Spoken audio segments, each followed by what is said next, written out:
straight on like one element in my eye. That was it because I couldn't find any information on it, on the element, on the kit, and the manufacturer didn't make it no more.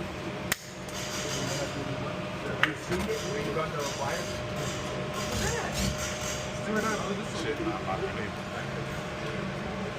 Wrong one?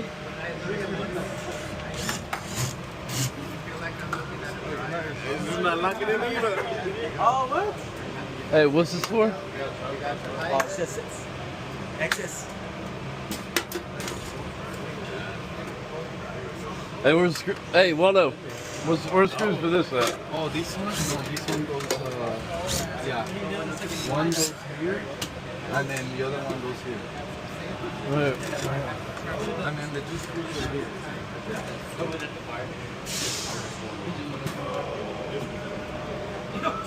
here.